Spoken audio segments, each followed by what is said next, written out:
आग अब दुनिया के कई देशों की रसोई तक पहुंचती नजर आ रही है।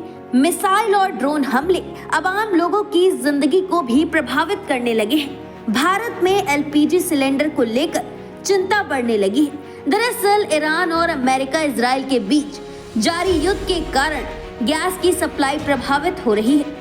इसका असर अब भारत में एलपीजी सिलेंडर की सप्लाई पर भी पड़ने लगा है। कई शहरों से कमर्शियल गैस सिलेंडर की कमी की खबरें भी सामने आई हैं, जिससे होटल, रेस्टोरेंट और केटरिंग इंडस्ट्री सबसे ज्यादा प्रभावित बताई जा रही है।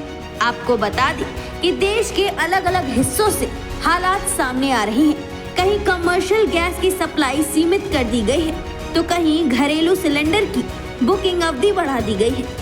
बेंगलुरु में होटल एसोसिएशन ने चेतावनी दी है कि अगर जल सप्लाई सामान्य नहीं हुई तो 3000 से ज्यादा होटल और रेस्टोरेंट प्रभावित हो सकते हैं। जयपुर में घरेलू गैस को प्राथमिकता देने का आदेश जारी किया गया है, जिससे शादी और होटल इंडस्ट्री में सिलेंडर की कमी की आशंका बढ़ गई है।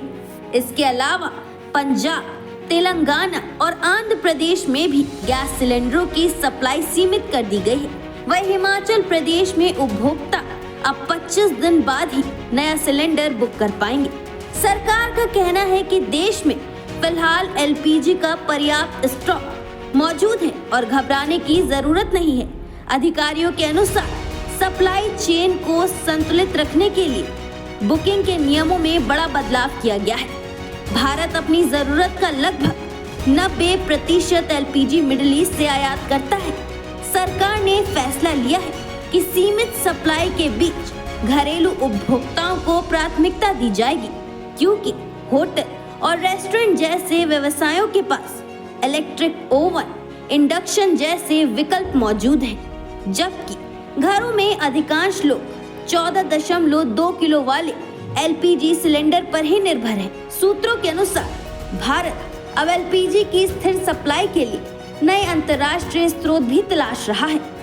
अब हम ईंधन की बात करें तो दुनिया के कुछ देशों में ईंधन संकट और भी ज्यादा गहरा गया है। पाकिस्तान में स्कूल कॉलेज बंद कर वर्क फ्रॉम होम लागू करने जैसे कदम उठाए गए हैं। बांग्लादेश में ईंधन बिक्री पर प्रतिबंध लगाया गया है। म्यांमार में वाहनों के लिए ऑड इवन सिस्टम लागू किया गया है। मिडिल ईस्ट में बढ़ते तनाव का असर अब वैश्विक अर्थव्यवस्था, व्यापार और आम लोगों की रोजमर्रा की जिंदगी तक पहुंच रहा है। अब सबसे बड़ा सवाल यही है कि अगर अंतर्राष्ट्रीय हालात और बिगड़ते हैं तो क्या आने वाले दिनों में भारत में एलपीजी सप्लाई पर और दबाव बढ़ सकता है, या सरकार समय रहते इस संकट को पूरी तरह नियंत्रित कर लेगी। आपकी क्या राय है, हमें कमेंट करके जरूर बताएं। साथ ही तमाम जानकारी के लिए जुड़े रहिए स्पष्ट वक्ता के साथ। शर्मा क्यों रहा? दीदी कितनी शाय है ना? वो तो है। दीदी अपने हर बॉयफ्रेंड से ऐसे ही शर्माती है। प्रिया गोल्ड CNC, मीठे में नमकीन का ट्विस्ट।